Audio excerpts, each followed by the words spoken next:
তোমার মতো জিয়াম কাদেরকে রিমান্ডে 17 দিন পিটানো দরকার। জিয়াম কাদের, বাংলাদেশে যদি জনতার সরকার প্রতিষ্ঠিত হয় তোমার মৃত্যুদণ্ড হবে। জিয়াম কাদের তোমার ফাঁসির দাবিতে 1 কোটি মানুষ রাস্তায় স্লোগান দিবে, কারণ জিয়াম কাদেরের মতো নেতা জুতার বাড়ি খাবার যোগ্য, রাজনীতি করার যোগ্য নয় তারা। জাতীয় পার্টির চেয়ারম্যান ও সাবেক এমপি জিএম কাদের গ্রেফতার। রংপুর শহর থেকে গ্রেফতার করে পুলিশ। তার বিরুদ্ধে রংপুর থানায় মামলা রয়েছে। জিএম কাদের কেন বাংলাদেশের বিরুদ্ধে এখন ষড়যন্ত্র নেমেছে? জিএম কাদের কেন বাংলাদেশের মানুষদেরকে বারবার বলছে আওয়ামী লীগকে নির্বাচনে আনতে হবে, দিতে হবে? আপনি যদি না বোঝেন তাহলে রাজনীতি কেমনি করবেন? এই জিএম কাদেরকে বসানো হয়েছে পার্শ্ববর্তী দেশের পক্ষ থেকে আওয়ামী লীগকে পুনর্বাসন করার জন্য। জিএম কাদেরকে শিখিয়ে দেওয়া হচ্ছে তুমি তোমার মতো বলতে থাকো। পিনাকি ভট্টাচার্য ও হাসনাত আব্দুল্লাহর চাপে তারেক রহমান এবার লাইনে এসেছেন। অবাক হচ্ছেন? হ্যাঁ, এটাই সত্য। দর্শক, আর মাত্র 2 দিন ধৈর্য ধরলেই কল্পনাতীত যা ঘটবে বাংলাদেশে, উপকাত হবে শত্রু। তিনি এই প্রথম তার জীবদ্দশায় এমন কাজ করতে বাধ্য হয়েছেন যে পিনাকি হাসনাতরা নড়াচড়া না দিলে এই কাজ তিনি করতেন না। সাহসের আরেক নাম হচ্ছে বাংলাদেশ 1 সপ্তাহের মতন সময় বেঁধে দিয়েছে, আর দিয়েছে দেশগুলো ছাইরা তোমরা যাবা, নয়তো তোমাদের বিরুদ্ধে ব্যবস্থা নেওয়া হবে। গণতন্ত্র প্রতিষ্ঠা এবং আইনের শাসন কায়েমের জন্য এখন যে সংগ্রাম আমরা করতেছি তার প্রতিপক্ষ হচ্ছে জেনারেল ওয়াকা সহ তার দুষ্কর্মের সাঙ্গপাঙ্গ অল্প কিছু শীর্ষ সেনা অফিসার, এবং তাতে বাধা দিচ্ছেন। কোন সত্য আড়াল করতে এত মরিয়া অপচেষ্টা তার? আপনার জন্য ওয়াকার সাহেব আগাম শুভকামনা রইল। রাজপথে আপনার সাথে মোকাবেলা হবে। আসসালামু আলাইকুম প্রিয় দর্শক, বর্তমান সময়ের বাংলাদেশের রাজনৈতিক প্রেক্ষাপট বা রাজনৈতিক পরিস্থিতির উপর বিশ্লেষণ করে আপনাদের সামনে কিছু গুরুত্বপূর্ণ ভিডিও ফুটেজ নিয়ে হাজির হয়েছি। এমনকি যারা ভিডিওটি অন করেছেন তারা ভিডিওটি না টেনে সম্পূর্ণ মনোযোগ সহকারে দেখবেন, তাহলে ভিডিওর মূল রহস্য বা আসল ঘটনাগুলো জানতে বা বুঝতে পারবেন। তো প্রিয় দর্শক, আমি আর বেশি কথা বাড়াবো না, চলুন দেখে আসি সেই আজকের কাঙ্ক্ষিত ভিডিওগুলো। তবে তার আগে বলি, যারা এখনও চ্যানেলটি সাবস্ক্রাইব করেননি তারা সাবস্ক্রাইব করে পাশে থাকা বেল আই বাটন ক্লিক করে দিন, আর যারা ইতিমধ্যে সাবস্ক্রাইব করে রেখেছেন তাদেরকে অসংখ্য ধন্যবাদ। তো চলুন দর্শক, একটা লাইক দিয়ে আমরা ধারাবাহিকভাবে সকল ভিডিওর বিস্তারিত আলোচনা দেখে আসি। এই জিয়াম কাদের একটা অসুস্থ বাক প্রতিবন্ধী পাগল। এই জিয়াম কাদের বলছিল যে আওয়ামী লীগ হচ্ছে একটা গাড়ি, গাড়ির ড্রাইভার খারাপ হলে ড্রাইভার শেষ করা যায়, কিন্তু গাড়ি তো ফেলে দেওয়া যায় না। জিয়াম কাদের, ওই বেটা হিন্দুত্ববাদের দালাল জিয়াম কাদের, তোকে বলছি আওয়ামী লীগের যে গাড়িটা, ওই গাড়ির ইঞ্জিন খারাপ, বডি খারাপ, নাট খারাপ, বল্টু খারাপ, সিটও খারাপ এবং সেসিসও খারাপ। বেটা পুরো গাড়িটাই একটা ধ্বংসলীলার গাড়ি। বেটা ওই গাড়িতে যদি এফএসের ড্রাইভারও বসে সেই গাড়ি অটোমেটিক বাস্ট হয়ে যাবে রাস্তায়। অতএব জিয়াম কাদের তাল বাহানা বন্ধ করে তাবলিগ জামাতের চিল্লায় যাও যদি আল্লাহরে ভয় করো। তুমি আর জীবনে রাজনীতি করো না জিয়াম কাদের। তোমার রং আর রোশন আরশাদের রং এদেশের প্রত্যেকটা জনগণ দেখেছে। 15 বছর তোমরা হাসিনার সাথে ক্ষমতার ভাগাভাগি, হালুয়া রুটির ভাগাভাগির রাজনীতি করেছো। তোমাদের কাছ থেকে রাজনৈতিক বক্তব্য এদেশের মানুষ আশা করে না। এই জিয়াম কাদের একটা অসুস্থ বাক প্রতিবন্ধী পাগল। এই পাগলের বাচ্চা দামি নির্বাচনের আগে ভারত থেকে চুক্তি করে আসছে, আইসা বলতেছে যে আমি কর্তৃপক্ষের অনুমতি ছাড়া বক্তব্য দিব না।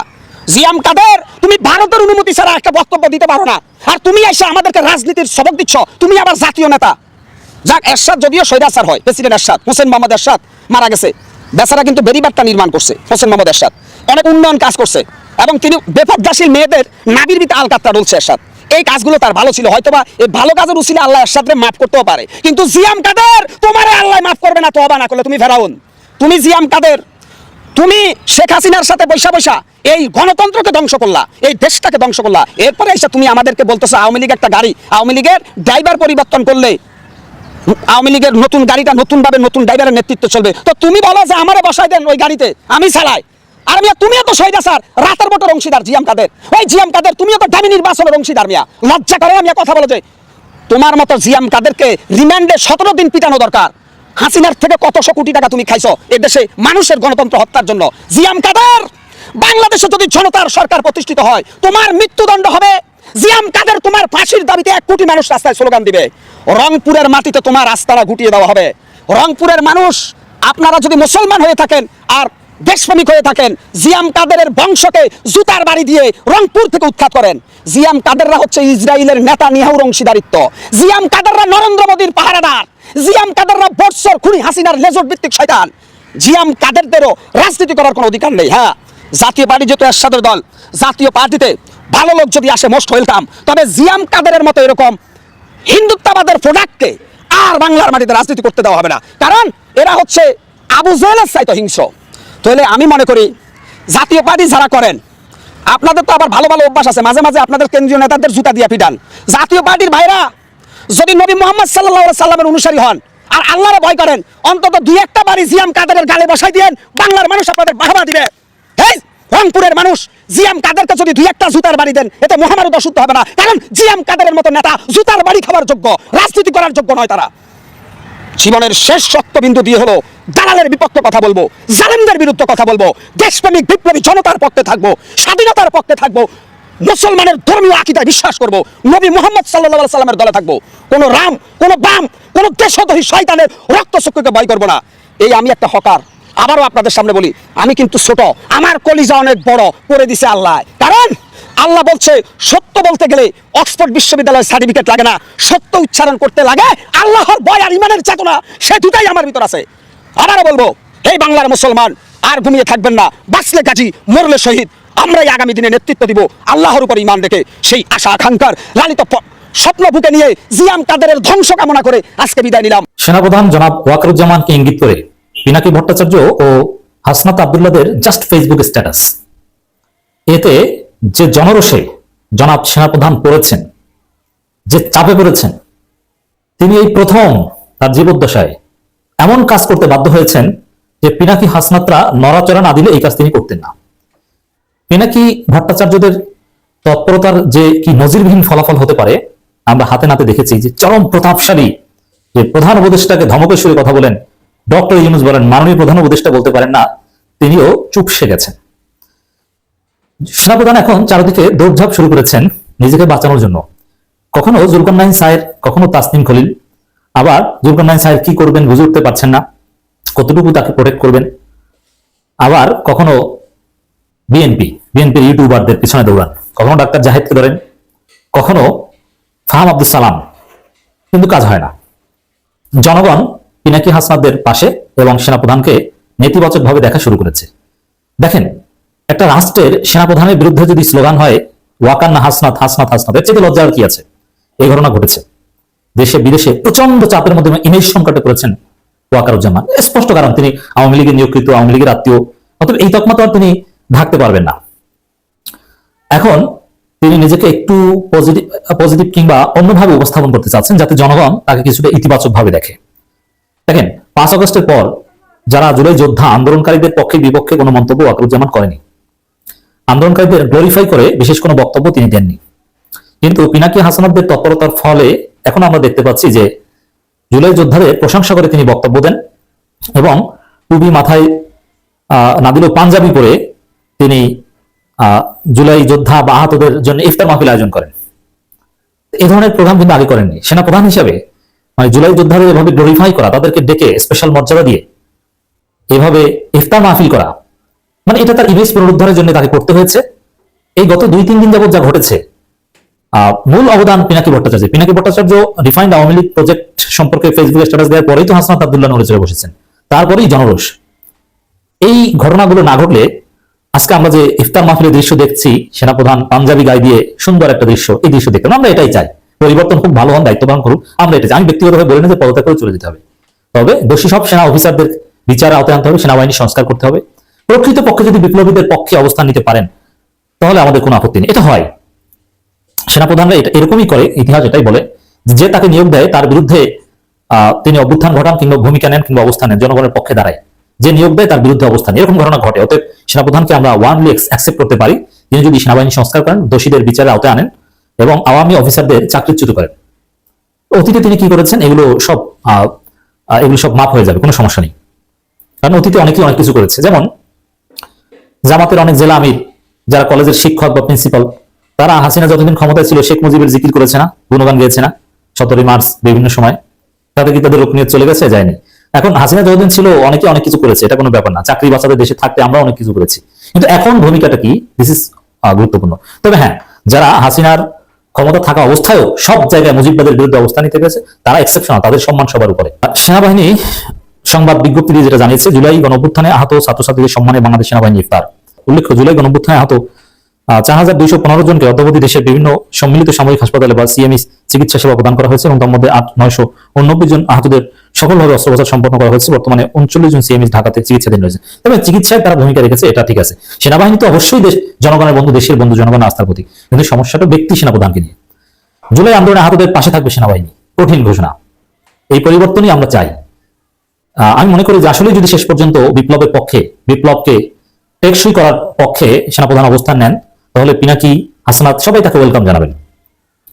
জুলাই অভ্যুত্থানে আহতদের পাশে থাকার নিশ্চয়তা দিয়েছেন বাংলাদেশ সেনাবাহিনীর প্রধান জেনারেল ওয়াকারুজ্জামান। এখন তাদের পাশে থাকতে হলে তো রিফাইন্ড আওয়ামী লীগকে রিপেট্রিয়েট করা যাবে না, আশা করি এটাও বুঝবেন। আহতদের সুচিকিৎসার ব্যবস্থা করা, আর্থিক সহায়তা দেওয়ার পাশাপাশি তাদের পুনর্বাসনের ব্যবস্থা করার চেষ্টা করা হবে বলে জানিয়েছেন তিনি। আওয়ামী লীগ এই 2 দিন সেনাপ্রধানের উপর প্রচন্ড খুশি ছিল, তাকে ধন্যবাদ জানিয়েছে, তার পাশে আছি, we are on behalf of Wakeruzzaman, এসব কথাবার্তা বলেছিল যে সেনা ওয়াকারুজ্জামানের উপরে আস্থা, তিনি দেশকে জঙ্গিদের হাত থেকে রক্ষা করবেন, এই প্রচারণাগুলো আওয়ামী লীগ চালিয়েছে। কিন্তু এই যে জুলাই বিপ্লবে আহতদের পাশে থাকার নিশ্চয়তা বা তাদেরকে ডেকে যে সুন্দর দৃশ্য, এটা আওয়ামী লীগের লোকজন কষ্ট পাবে ডেফিনেটলি। সেনাবাহিনী প্রধান জেনারেল ওয়াকারুজ্জামান জুলাই অভ্যুত্থানে আহত ছাত্রছাত্রীদের সঙ্গে কুশল বিনিময় করেন, খোঁজ খবর নেন এবং আহতদের জাতির কৃতি সন্তান উল্লেখ করে সেনাবাহিনী প্রধান বলেন, আমরা কখনো মনোবল হারাবো না, মনোবল হারানোর কিছু নেই, আপনার জাতির কৃতি সন্তান, আপনারা এই দেশ ও জাতির জন্য অনেক কিছু ত্যাগ স্বীকার করেছেন, আমি আপনাদের অভিনন্দন জানাচ্ছি, আপনাদের প্রতি কৃতজ্ঞতা জানাচ্ছি, আপনাদের এই নিশ্চয়তা দিচ্ছি সবসময় আপনাদের পাশে থাকবেন ইনশাআল্লাহ। দর্শক, আমাদের যখন আলোচনা যে আওয়ামী লীগ আবার এইভাবে রিপেট্রিয়েট হলে এই জুলাই যোদ্ধাদের ধরে ধরে ফাঁসি দিবে, মেরে ফেলবে, কিন্তু সেনাপ্রধান বলছে না, আপনাদের পাশে আছে। ভালো তো, সুন্দর দৃশ্য, চাপে পড়লে এভাবে সোজা হওয়া যায়। তিনি জানান, আহতদের সহায়তার জন্য উদ্যোক্তা ও ব্যাংকাররা এগিয়ে এসেছেন। সেনাবাহিনীর পক্ষ থেকে আহতদের জন্য টাকা খরচ করার পাশাপাশি ডিজিএফআই এসএফ আহতদের জন্য আর্থিক সহায়তা দিয়েছে, যা আহতদের কাছে পৌঁছে দেওয়া হবে। বক্তব্যে সেনাবাহিনী প্রধান বলেন, আমরা আজ পর্যন্ত 4200 জনের আহত চিকিৎসা দিয়েছি, ইত্যাদিতে। যাই হোক দর্শক, চমৎকার দৃশ্য। আমরা আরো পরিবর্তন চাই। যে 7টা দাবি পিনাকি ভট্টাচার্য উপস্থাপন করেছেন, এগুলো বাস্তবায়ন চাই। ওয়াকারুজ্জামানের সামনে এখন সুযোগ আছে হিরো হওয়ার। আর মাত্র 2 দিন ধৈর্য ধরলেই কল্পনাতীত যা ঘটবে বাংলাদেশে, কুপোকাত হবে শত্রু। এই সফরটি নিয়ে চীন ব্যাপক উচ্ছ্বসিত এবং ব্যাপক প্রস্তুতিও গ্রহণ করেছে ইতিমধ্যে। বাংলাদেশে নিযুক্ত চীনা রাষ্ট্রদূত ইয়াও ওয়েন তিনি বলেছেন, প্রধান উপদেষ্টা অধ্যাপক মোহাম্মদ ইউনূসের চীন সফরে গুরুত্বপূর্ণ বড় সিদ্ধান্ত হতে পারে। এই সফর সফল এবং ফলপ্রসূ হবে বলেও ইয়াও ওয়েন আশাবাদ ব্যক্ত করেছেন। প্রিয় দর্শক, তিনি বলেছেন যে এটি খুবই সফল, ফলপ্রসূ এবং একটি মাইল ফলক সফর হবে, যেখানে বড় কিছু ঘোষণা আসতে পারে। ইয়া ওয়েন আরো বলেছেন যে আমরা বাংলাদেশের সাথে খুব ঘনিষ্ঠভাবে কাজ করছি, আমরা এখনো আলোচনা করছি, অপেক্ষা করুন এবং দেখতে থাকুন, আমরা এখনো বিষয়টি নিয়ে কাজ করছি। রাষ্ট্রদূত বলেন যে বাংলাদেশ এবং চীনের মধ্যে এই সফর অত্যন্ত গুরুত্বপূর্ণ, কারণ দুটি দেশই কূটনৈতিক সম্পর্কের 50 বছর উদযাপন করছে এই 2025-এ। প্রিয় দর্শক, এখন আপনাদেরকে জানিয়ে দিতে চাই ডক্টর মোহাম্মদ ইউনূস চীন সফরে গিয়ে কি কি কর্মতৎপরতায় অংশ নেবেন। প্রধান উপদেষ্টা অধ্যাপক ইউনূস হাইনান প্রদেশের বোয়াও ফোরাম ফর এশিয়া সম্মেলনে যোগদানের জন্য 26শে মার্চ তিনি ঢাকা ত্যাগ করবেন। 27শে মার্চ তিনি সম্মেলনের উদ্বোধনী অধিবেশনে ভাষণ দেবেন এবং চীনের ভাইস প্রিমিয়ার জিং জুয়েশিয়াং এর সাথে সাক্ষাৎ করবেন।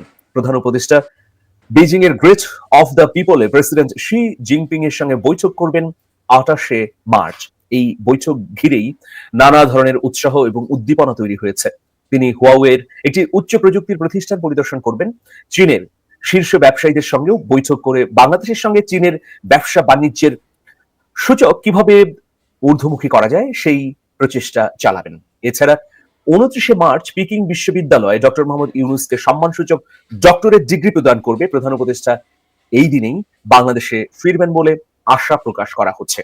আর মাত্র 2 দিন, মানে আজকে 23 তারিখ, 24-25, মাঝখানে 2 দিন, 26 তারিখে চীনে যাবেন ডক্টর মোহাম্মদ ইউনূস। এখন এই সফরকে বাতিল করবার জন্য দেশের অভ্যন্তর থেকে এবং বিদেশের বিভিন্ন জায়গা থেকে নানা ধরনের পরিকল্পনাও ইতোমধ্যে গ্রহণ করা হয়েছে। বাংলাদেশের ভেতরে অস্থিতিশীল একটা অবস্থা তৈরি করে যেন ডক্টর মোহাম্মদ ইউনূসের চীন সফরকে ব্যাহত করা যায়, গোয়েন্দা সূত্রে এই ধরনের তথ্য পাওয়া গেছে বলে কয়েকটি সূত্র নিশ্চিত করছে। এই জন্য আপনারা দেখবেন যে গত 1 সপ্তাহ ধরে বাংলাদেশের রাজনীতি, আইন শৃঙ্খলা পরিস্থিতিতে বিভিন্ন মাত্রিক ঘটনা ঘটতে দেখা যাচ্ছে। এর মূল উদ্দেশ্য হচ্ছে যে মোহাম্মদ ইউনূসের চীন সফর যেন বাতিল হয়ে যায়। কিন্তু চীনের পক্ষ থেকেও আশাবাদ ব্যক্ত করা হচ্ছে এবং বাংলাদেশের অন্তর্বর্তী সরকার বলছে যে 26 তারিখে অবশ্যই মোহাম্মদ ইউনূস চীনে সফর করতে যাবেন। এখন এই সফরটি হলে কার সমস্যা?